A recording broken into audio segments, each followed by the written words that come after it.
Filming RV tours for a living, it's not hard to tell when summer is right around the corner because we have 2026 models starting to show up, and this is a 2026 Nexus Viper, and Nexus does something really interesting with their construction that is definitely a cut above everything else that it competes with. So let's go take a look.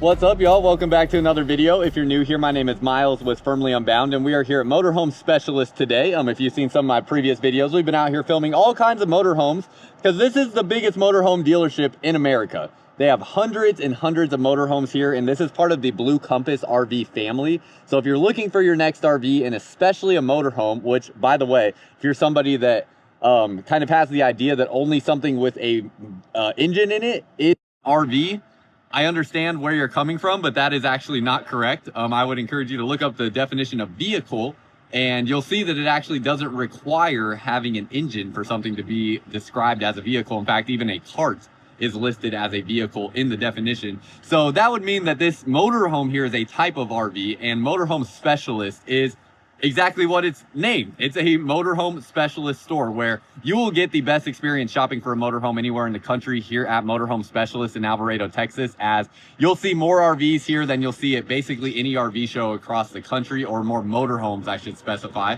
And a good portion of them are plugged into power, so you can see them with the lights on and all kinds of good stuff. It's a really awesome experience. If you want to travel out here as well to purchase your RV, contact Motorhome Specialists. They will help you out with transportation and things like that to get you out here, and all kinds of things after the sale as well.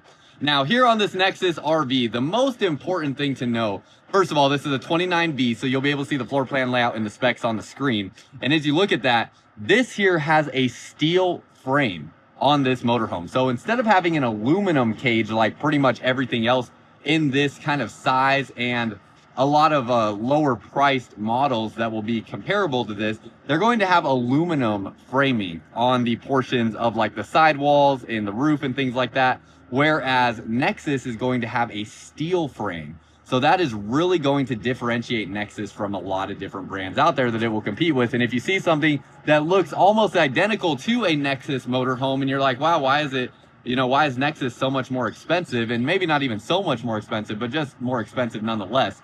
That steel cage is going to be a big reason why, along with other things, but that's definitely going to be one of the more significant ones. This is on the Ford chassis. It's on an E450 chassis, and it's classified as a B+ motorhome since it does not have the bed over the driver's cab area here, although that is a pretty beefed up chassis here for this motorhome. Slide toppers on top of the slide outs there. You have 2 slide outs and then a third on your campsite, so that's really going to open up your interior space on this motorhome. And this is all full body paint as well, so no sticker decals here on the outside. As we walk in, nice looking color scheme from what I can see right here. Just stepping inside, there are a couple different color options for things like your cabinetry color and your flooring color in these Nexus motorhomes. They have an adventure color option as well that gives you like green cabinetry, almost like a kind of sage to forest green, somewhere in there. But look at how open this floor plan is. Now, I'm very curious your thoughts on what you think about this floor plan, so let me know down below in the comments, and let me know if this is something you could comfortably see yourself traveling in. Really like that it opens up the space. Now, one of the criticisms that is fair with a motorhome like this in this layout is that you do not have your TV directly across from any of the seating positions, which is a fair criticism. So, with that being said, let's see if this TV swivels around here.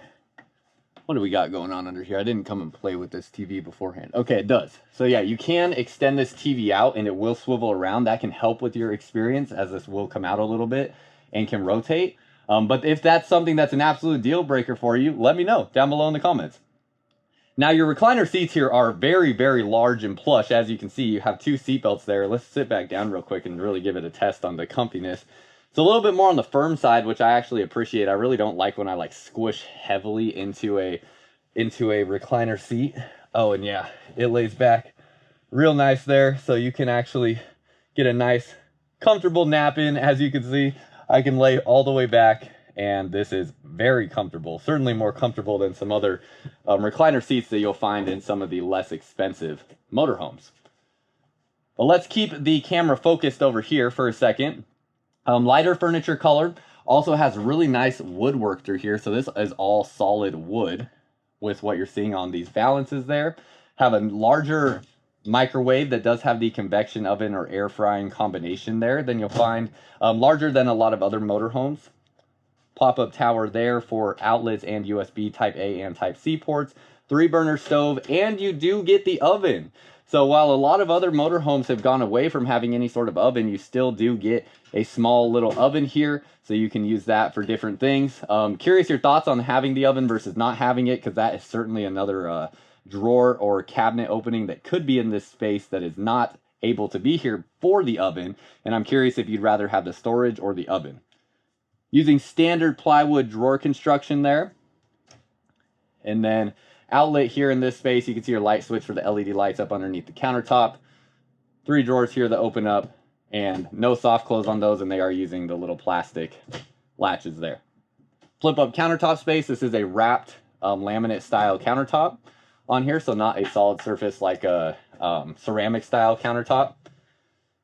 Really large stainless steel sink right there. That is bigger than a lot of other motorhomes that you will see. Still a little limited on countertop space, as you kind of always are in motorhomes. But when you're not using the sink, you get an additional amount of countertop space for that, plus the flip up countertop space. Finally, last little bit here, you have this extra storage space, adjustable shelf there. And that is pretty much everything through this kitchen area. So we go back down this way. Check out your storage around the television. Up through here, looks like you have your curtain there. That's likely going to be the privacy curtain for the front driver's area.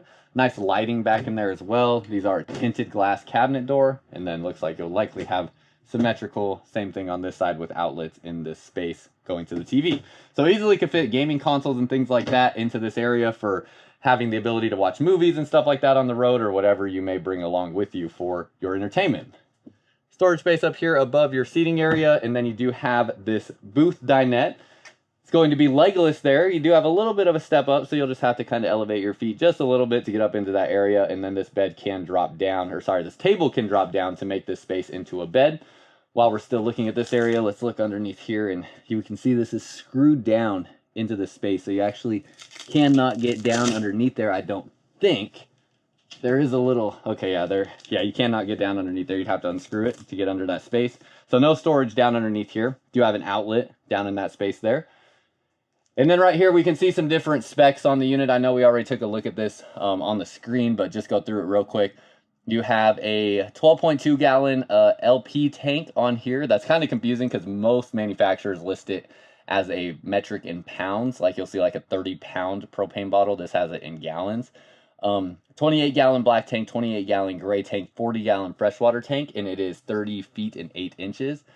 This here, you can see the 3 different exterior paint options. This one here, it looks like it's actually a new one for 2026, as a lot of times these manufacturers unfortunately don't even have their websites fully updated as the new year models drop, and it's something that actually comes after the fact. But this here is where you can see that you have not only just like the laminated steel framed door, you also have the high strength, low alloy, lightweight steel cage throughout. One of the most important metrics on this motorhome, or one of the most important build qualities on this motorhome.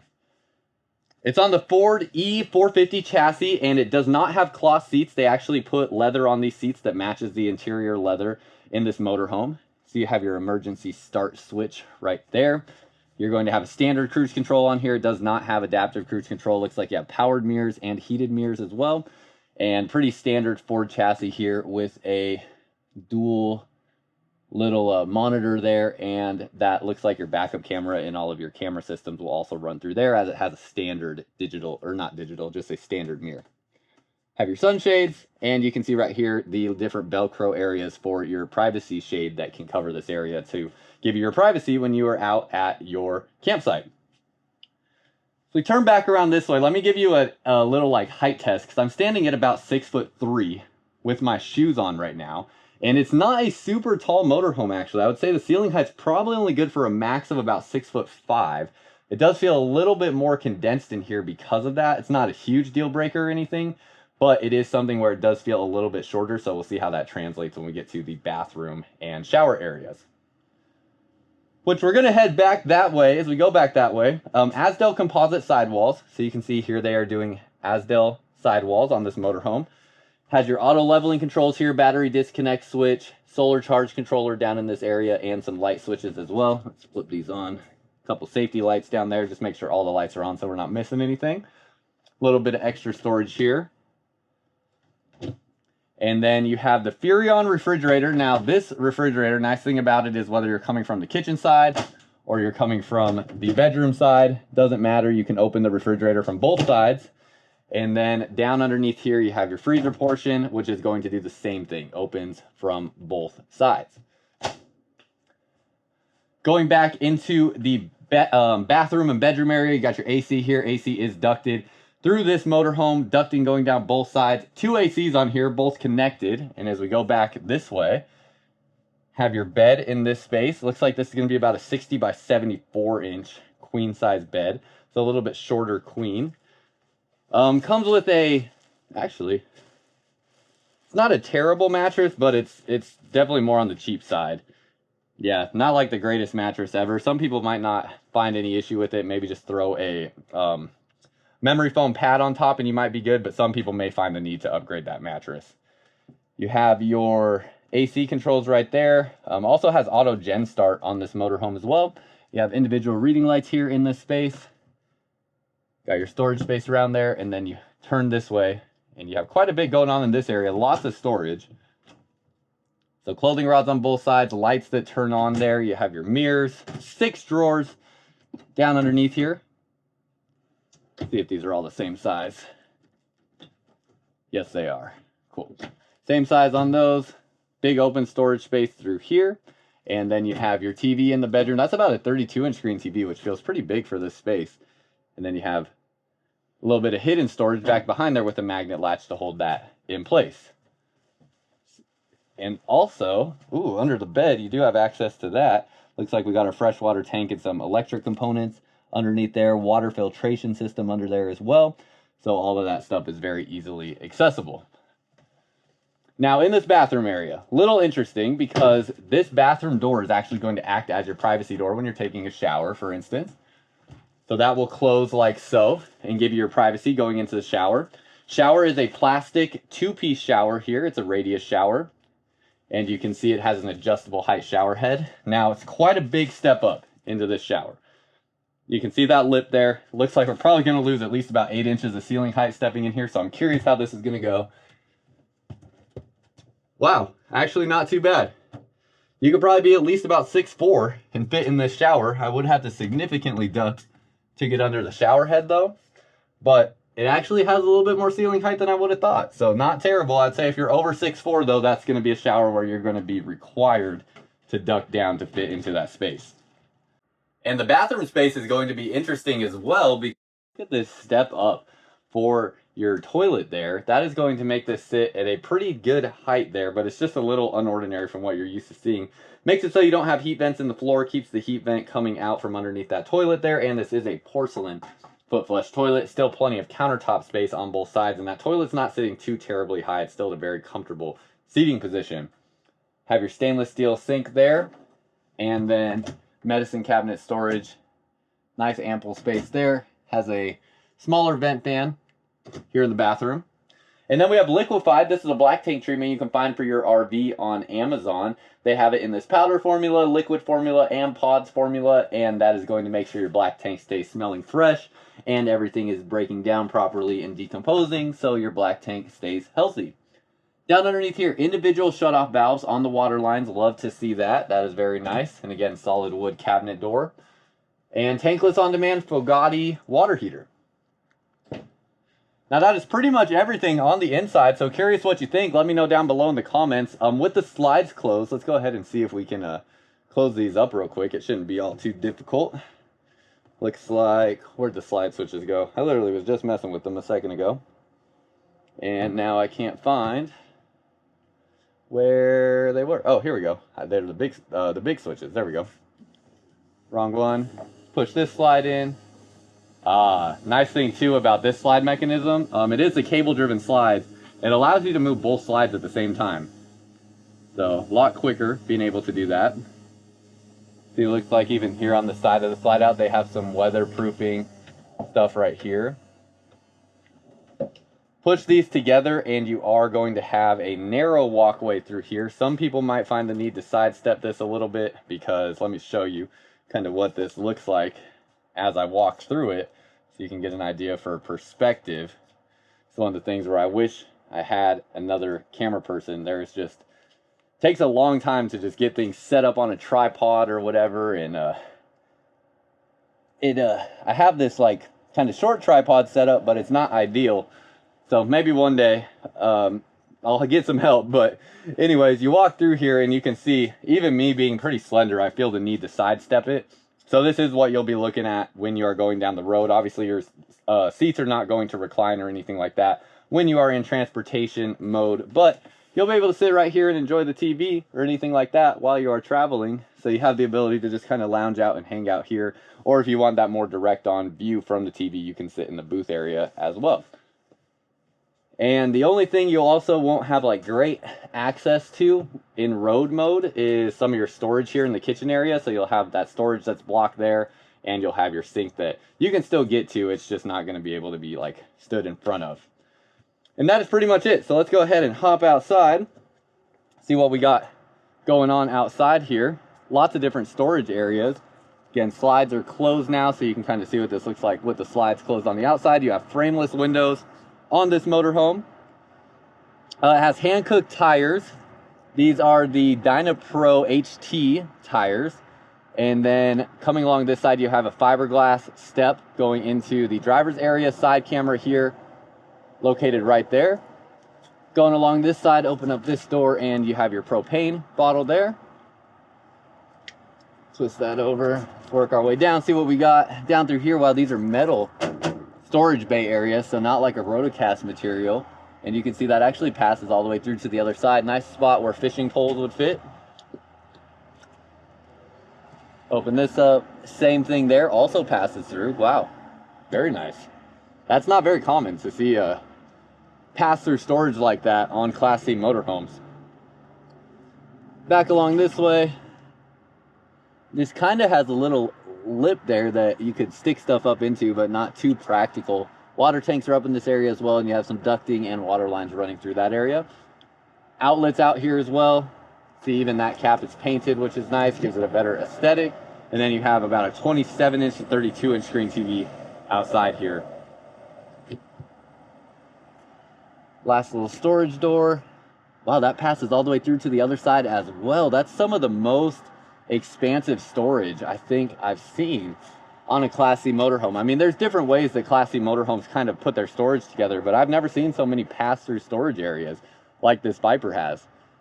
Nice look along the back side. You have your backup camera already installed, ladder already there to get up onto the roof.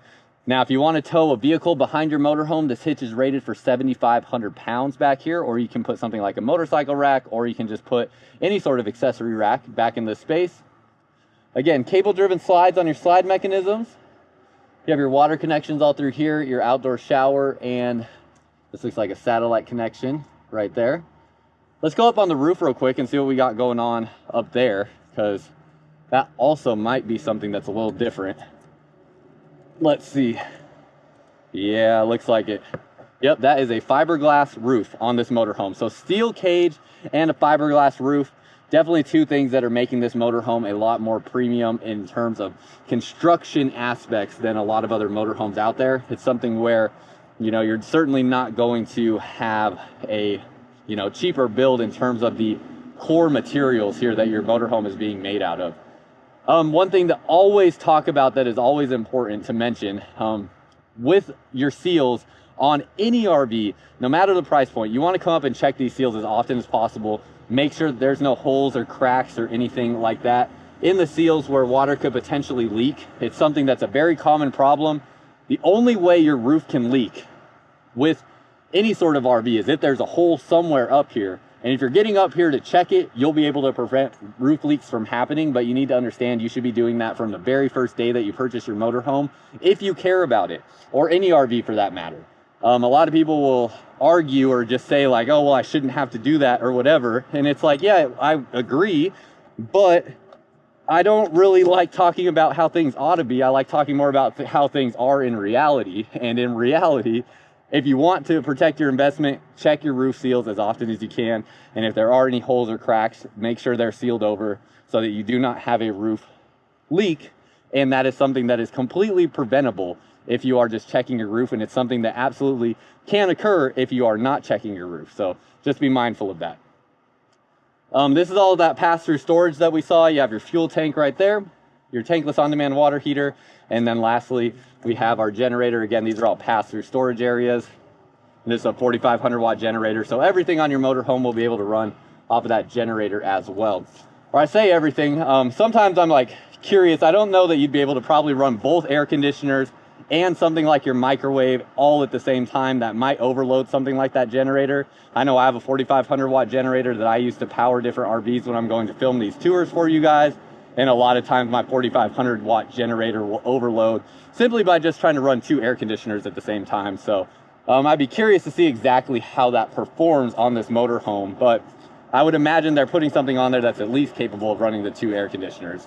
So that's everything I got for y'all. Appreciate y'all watching. And again, we're here at Motorhome Specialist. So this here is going to be a motorhome dealership that is specific for motorhomes. There are all kinds of different motorhomes to take a look at. And this is part of the Blue Compass RV family.